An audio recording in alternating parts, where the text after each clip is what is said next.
invite à vous lever pour la lecture de la parole. Je vais lire dans l'Évangile selon Jean, au chapitre 15. Lisons à partir du verset 10.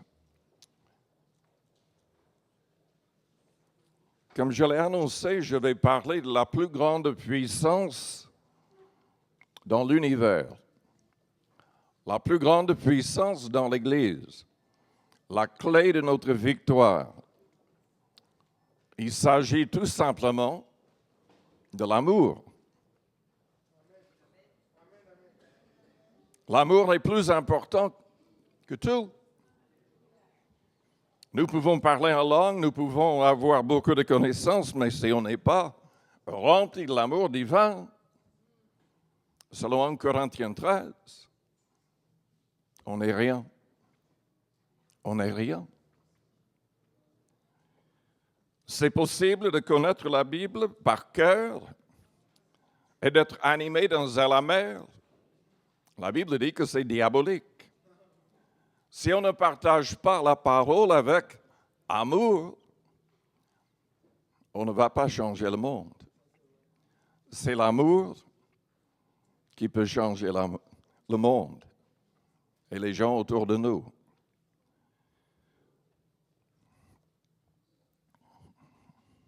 Mes amis, l'amour s'est fait homme.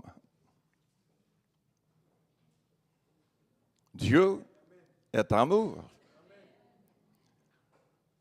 Jésus-Christ existait en forme de Dieu avant de devenir un homme. Amour s'est fait homme. Et Jésus-Christ a dit dans Jean 15 au verset 10, « Si vous gardez mes commandements, vous demeurerez dans mon amour. De même que j'ai gardé les commandements de mon Père et que je demeure dans son amour. Je vous ai dit ces choses afin que ma joie soit en vous et que votre joie soit parfaite. C'est ici mon commandement. Aimez-vous les uns les autres comme je vous ai aimé. Il n'y a pas de plus grand amour que de donner sa vie pour ses amis. Vous êtes mes amis si vous faites ce que je vous commande. Je ne vous appelle plus serviteur, parce que le serviteur ne sait pas ce que fait son maître. Mais je vous ai appelé ami, parce que je vous ai fait connaître tout ce que j'ai appris de mon Père. Ce n'est pas vous qui m'avez choisi, mais moi, je vous ai choisi et je vous ai établi afin que vous alliez et que vous portiez du fruit et que votre fruit demeure, afin que ce que vous demanderez au Père en mon nom, il vous le donne. Ce que je vous commande, c'est de vous aimer les uns les autres. Prions le Seigneur avant d'aller plus loin. Père céleste, agis dans nos cœurs. Seigneur, aide-nous à aimer. Que nous puissions aimer comme Jésus-Christ nous a aimés. Que nous puissions aimer les gens non aimables. Que nous puissions aimer comme tu as aimé même pendant, en face de la mort. Tu as prié pour ceux qui te mettaient à mort. Seigneur Jésus, tu es amour. Aide-nous à aimer. Remplis-nous de cet amour par ton Esprit Saint. Seigneur, que toute personne ici puisse expérimenter ton amour et manifester ce même amour au nom de Jésus. Amen. Vous pouvez vous asseoir. Il n'y a pas de plus grand amour que de donner sa vie pour ses amis. C'est magnifique. Jésus ne nous appelle pas serviteurs, mais amis. Il désire être notre meilleur ami. Jésus-Christ a déjà prouvé son amour envers nous. Dieu le Père a prouvé son amour envers nous en envoyant son Fils unique. La mort de Christ était indispensable. Et nous constatons que cette mort était son plan dès le départ. Son entrée dans le monde était miraculeuse. Après la chute d'Adam et d'Ève, Dieu a dit au diable, en forme de serpent, je mettrai inimitié entre toi et la femme. Je suis dans Genèse 3, au verset 15. Je mettrai inimitié entre toi et la femme, entre ta postérité et sa postérité. C'est le seul endroit où la Bible parle de la postérité d'une femme. Il est toujours question de la postérité des hommes. Mais Jésus est né de la Vierge Marie, miraculeusement. Celle-ci t'écrasera la tête et tu lui blesseras le talon. Jésus-Christ, en donnant sa vie, a écrasé le pouvoir du diable. Il a écrasé sa tête, en quelque sorte. Oh, il a été blessé au niveau du talon. Vous allez me dire, mais non, il est mort. Oui, il est mort, mais il est ressuscité. Peu de temps après, et pendant ce temps, entre sa mort et sa résurrection, au vu des hommes, il était actif. La Bible dit qu'il a pris position contre le diable, les démons. Il a saisi les clés de la mort et du séjour des morts. Jésus-Christ a fait tout cela par amour pour vous et pour moi. Il fallait qu'il verse son sang. Il fallait même avant qu'il reste sans péché, afin de pouvoir verser un sang innocent. Dans l'Épître aux Hébreux, au chapitre 9, au verset 22, la Bible dit, sans effusion de sang, il n'y a pas de pardon. Il n'y a pas de pardon. Il y a toutes sortes de religions, toutes sortes de gens qui parlent de Dieu. Ils veulent convaincre les gens, et souvent, j'ai dit, en tout cas sur Facebook, en réponse, mais mon ami, il n'y a pas de pardon si vous ne croyez pas dans le sang de Jésus-Christ. Il n'y a pas de pardon. Dans le chapitre après, dans Hébreux 10, la Bible souligne le fait que même le sang des animaux ne pouvait pas vraiment ôter les péchés. Dieu avait demandé cela dès le début de l'histoire biblique. Mais c'était symbolique. Attendons le jour où le Fils de Dieu donnerait son sang. Et selon Romains chapitre 5, c'est grâce à notre foi en son sang que nous serons sauvés de la colère à venir. Dieu est amour, je l'ai déjà dit.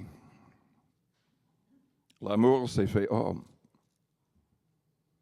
Jésus-Christ est venu nous montrer le Père qui est amour.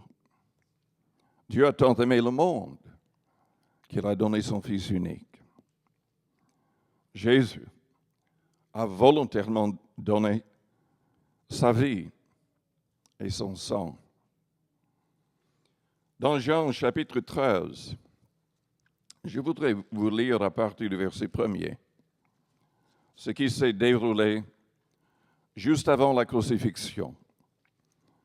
Avant la fête de Pâques, Jésus, sachant que son heure était venue de passer de ce monde au Père, et ayant aimé les siens qui étaient dans le monde, mit le comble à son amour pour eux.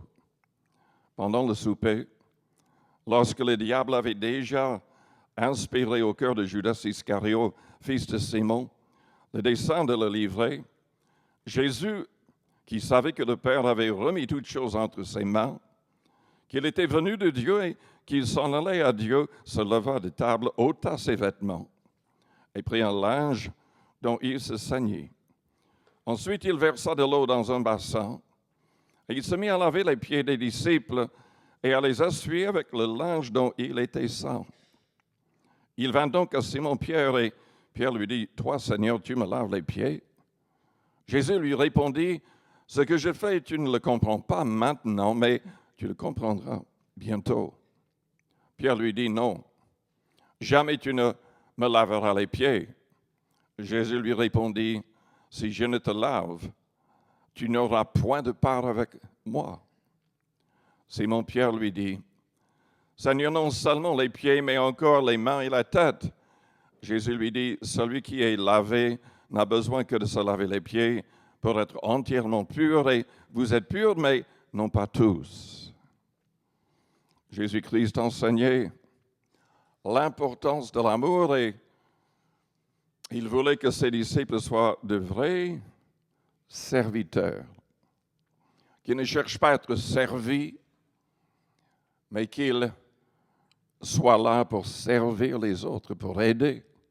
véritablement les autres, étant remplis de son amour. Dieu est amour. La Bible dit dans 2 Pierre chapitre 3, Dieu use de patience, ne voulant qu'aucun périsse, mais que tous arrivent à la repentance. Si Jésus-Christ n'est pas déjà revenu sur terre, c'est parce que Dieu veut sauver encore des hommes et des femmes. Et sachez qu'il veut les sauver au travers de nous. Il veut manifester son amour au travers de nous. Il veut parler au travers de nous.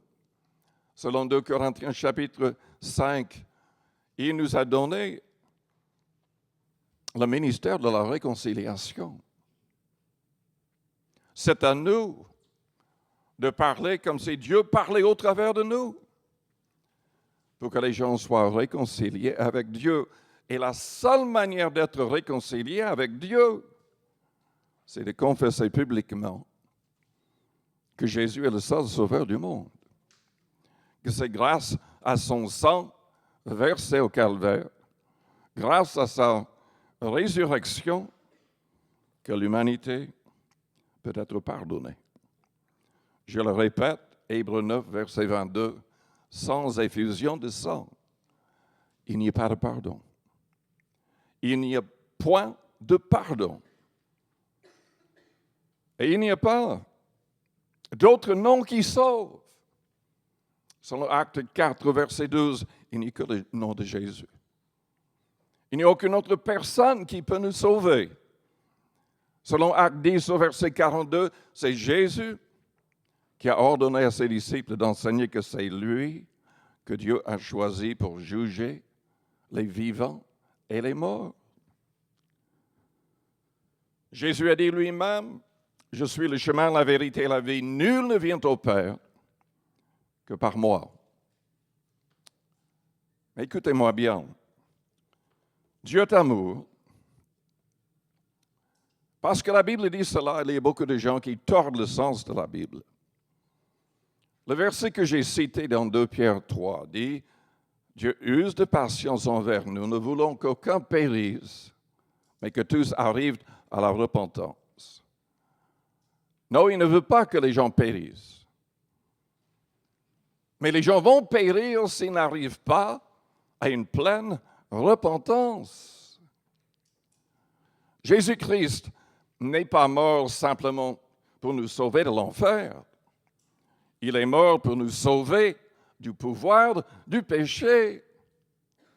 C'était ça le but principal. Il a accepté une mort terrible, lui le Fils de Dieu, afin de nous motiver, afin d'ouvrir nos yeux à l'horreur du péché, à la réalité du péché, pour nous montrer combien Dieu déteste le péché. La Bible nous invite, la Bible nous ordonne d'haïr le mal. Vous qui aimez l'Éternel, haïssez le mal. Nous devons choisir de le faire. Nous devons demander à Dieu de changer nos cœurs pour que nous ayons une haine profonde pour le mal. Que le mal ne puisse pas nous tenter. Dans Proverbe 28, au verset 13, la Bible dit, « Celui qui cache ses transgressions ne prospère point, mais celui qui les avoue et qui les délaisse trouvera miséricorde. » Il y a des gens qui enseignent que nous n'avons qu'à croire, de confesser le Christ, passer par les eaux du baptême, et après, peu importe ce que nous faisons, nous serons sauvés. C'est diabolique, cet enseignement. Parce que la Bible dit clairement, nous devons délaisser le péché pour saisir la miséricorde de Dieu. En fait, il y a 3 choses qui sont indispensables. Ces 3 choses sont soulignées dans la première épître de Jean. Je vais vous lire juste quelques versets. Au chapitre 2, quelles sont ces 3 choses? Premièrement, nous devons vaincre le péché, nous devons abandonner le péché. Deuxièmement, nous devons recevoir l'Esprit Saint, l'Esprit de Christ en nous. Troisièmement, nous devons aimer. Nous devons aimer sincèrement. Dans Jean 2, au verset 3, « Si nous gardons ses commandements, par là nous savons que nous l'avons connu. »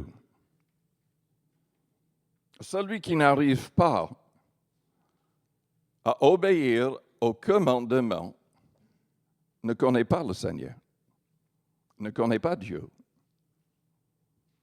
C'est celui qui entre dans une relation réelle et profonde avec Dieu qui trouve une pleine victoire. Celui qui dit « je l'ai connu » et qui ne garde pas ses commandements est un menteur. Et la vérité n'est point en lui. Mais celui qui garde sa parole, l'amour de Dieu est véritablement parfait en lui. Par là, nous savons que nous sommes en lui. Celui qui dit qu'il demeure en lui doit marcher aussi comme il a marché lui-même. Au chapitre 4, qui souligne peut-être même une 4e nécessité pour être sauvé, nous devons confesser que Jésus est le Fils de Dieu. Mais dans le contexte de cela, au verset 13, la Bible dit, « Nous connaissons que nous demeurons en lui et qu'il demeure en nous, en ce qu'il nous a donné de son esprit. » C'est indispensable. Nous devons recevoir l'Esprit. Et selon Romains 8, quand le Saint-Esprit est en nous, il témoigne à notre esprit que nous sommes enfants de Dieu.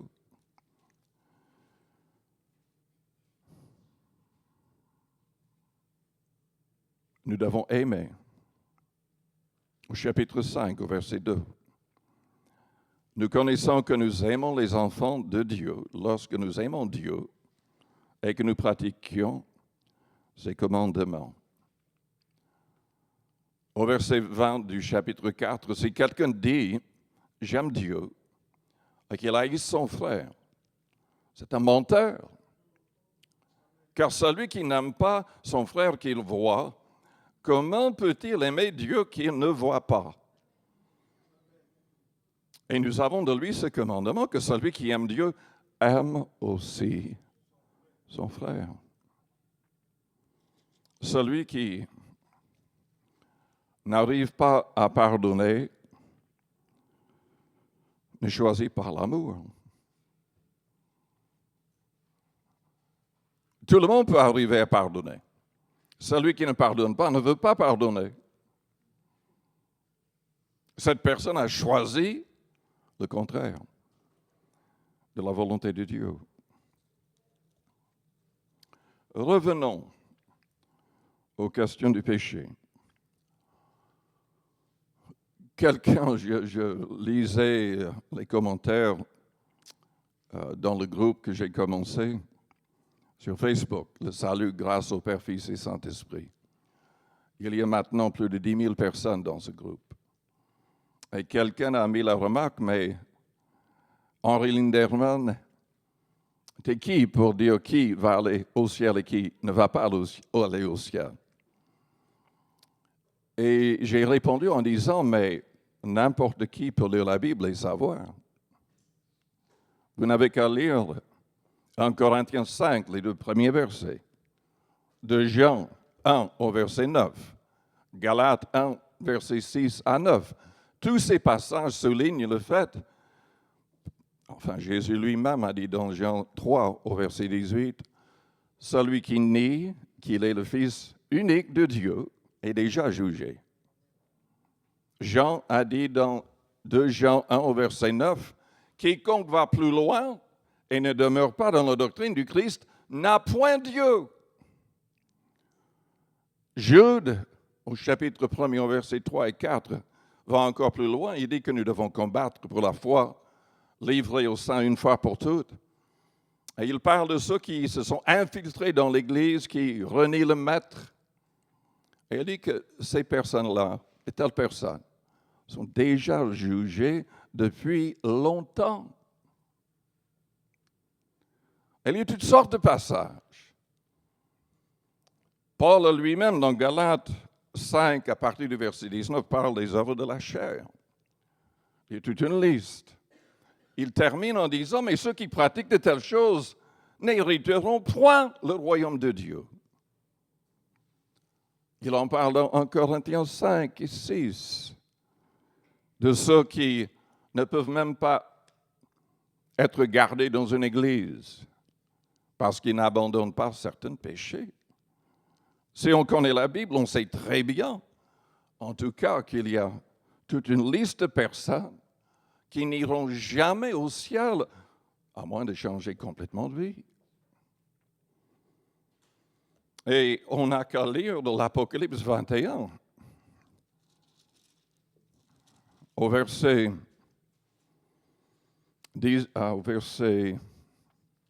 8. Mais pour les lâches, les incrédules, les abominables, les meurtriers, les impudiques, les enchanteurs, les idolâtres et tous les menteurs, leur part sera dans les temps ardents de feu et de soufre, ce qui est la seconde mort.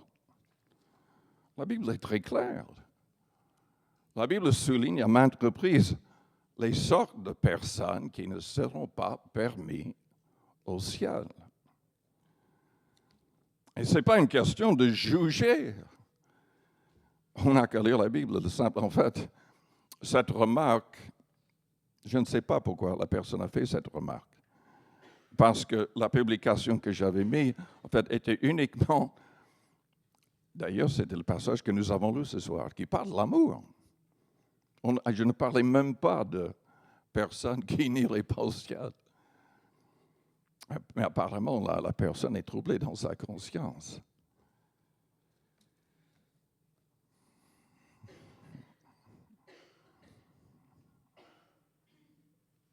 Il y a énormément de passages qui parlent de ces choses-là. Jésus lui-même, dans Jean 15, a dit que les vrais chrétiens doivent demeurer en lui. Sa parole doit demeurer en nous. Nous devons porter du fruit.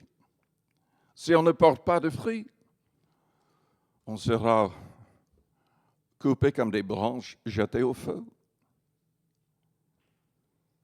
Et c'est dans ce chapitre que Jésus parle de l'amour. Et l'amour, en premier, consiste à garder ses commandements. Jean l'a souligné dans Jean 5. Mais revenons à Jean, chapitre 21. Je voudrais vous montrer quelque chose.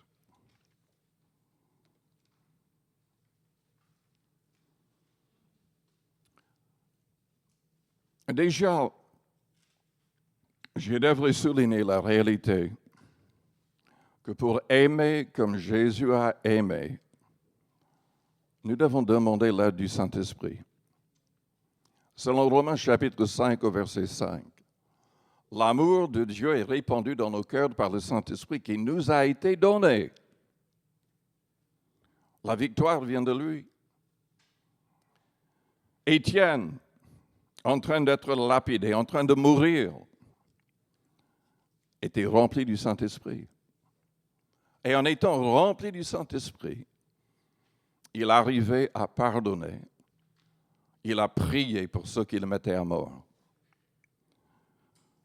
Cette sorte d'amour vient du Saint-Esprit. C'est lui la clé de notre victoire. C'est la raison pour laquelle je pousse les chrétiens à rechercher la plénitude du Saint-Esprit. Ce que Jésus a appelé le baptême du Saint-Esprit, avec le signe de parler en langue. Parce que quand on, dans son recueillement personnel, quand on adore Dieu en langue, quand on intercède en d'autres langues par le Saint-Esprit, on grandit en foi, on grandit en sagesse et on est rempli d'amour. Quand on est en face de conflits, en face de problèmes terribles avec d'autres personnes, si on commence à adorer Dieu, quand on permet au Saint-Esprit de prendre le contrôle, on arrive à aimer. On arrive à vraiment aimer sincèrement avec tout son cœur.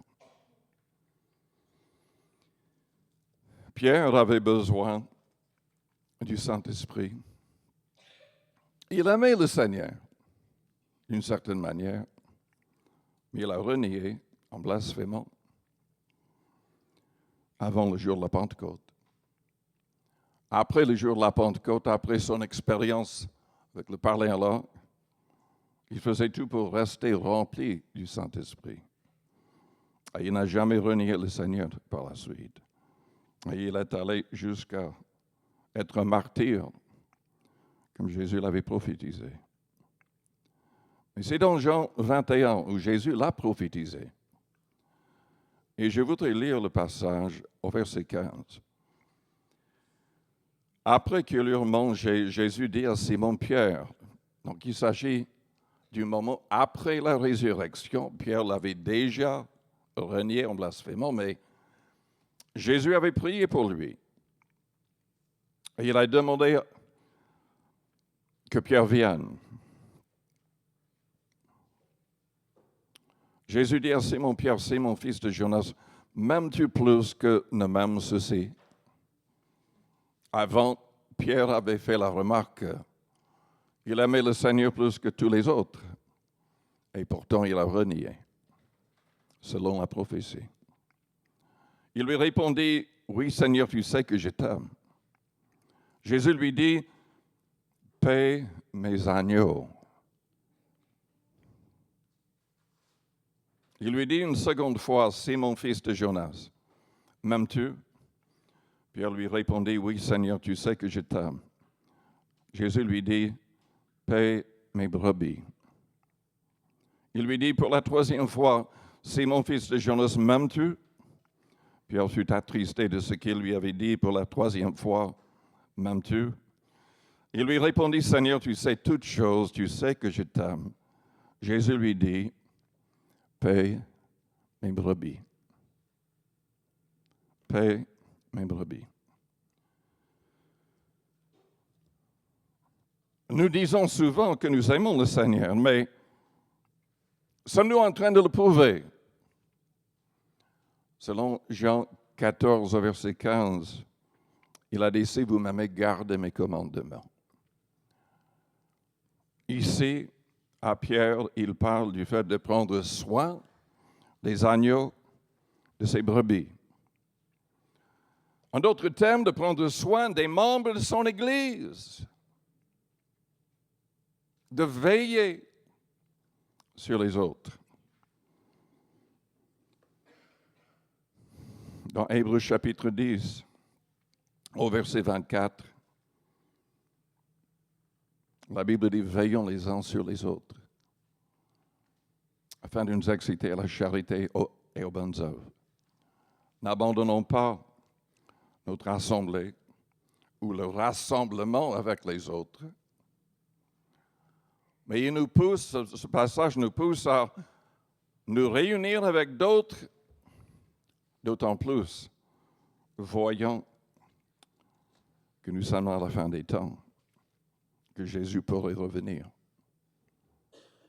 Nous devrions veiller davantage sur les autres. Et quand on lit Hébreux chapitre 3, nous sommes invités à veiller sur les autres chaque jour, d'exhorter et de recevoir leur exhortation aussi longtemps qu'on peut dire aujourd'hui.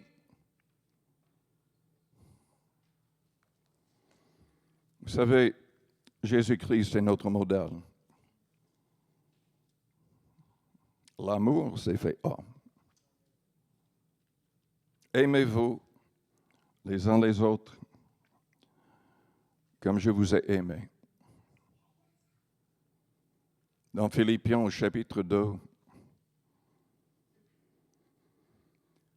si donc il y a quelque consolation en Christ, s'il y a quelque soulagement dans la charité ou dans l'amour, s'il y a quelque union d'esprit, s'il y a quelque compassion et quelque miséricorde, rendez ma joie parfaite, ayant un même sentiment, un même amour, une même âme, une même pensée. Ne faites rien par esprit de parti ou par vaine gloire, mais que l'humilité vous fasse regarder les autres comme étant au-dessus de vous-même. Que chacun de vous, au lieu de considérer ses propres intérêts, considère aussi ceux des autres. Ayez en vous les sentiments qui étaient en Jésus-Christ, lequel, existant en forme de Dieu, n'a point regardé comme une proie à arracher d'être égal avec Dieu. Il s'est dépouillé lui-même, en prenant une forme de serviteur, en devenant semblable aux hommes. Et ayant paru comme un simple homme, il s'est humilié lui-même, se rendant obéissant jusqu'à la mort, même jusqu'à la mort de la croix. C'est pourquoi aussi Dieu l'a souverainement élevé et lui a donné le nom qui est au-dessus de tout nom, afin qu'au nom de Jésus, tout genou fléchisse dans les cieux, sur la terre et sous la terre, et que toute langue confesse que Jésus-Christ est Seigneur, à la gloire de Dieu le Père. Aimez-vous les uns les autres comme je vous ai aimé. Comme je vous ai aimé. Père Céleste, nous te louons. Nous te bénissons pour ta parole, pour ton esprit qui peut répandre en nous cet amour divin et merveilleux. Transforme-nous. Sans cette transformation, nous serons contrôlés par l'égoïsme, l'orgueil. Nous chercherons uniquement nos propres intérêts. Change-nous. Enlève l'amertume de nos cœurs, l'indifférence de nos cœurs. Aide-nous à être comme le bon Samaritain, prêt à aider et à donner pour aider les étrangers. Aide-nous à être prêts même à donner notre vie.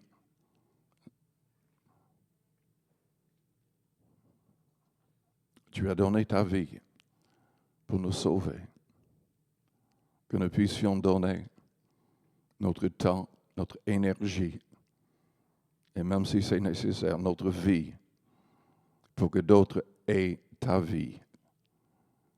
Au nom de Jésus. Je vous invite à vous lever.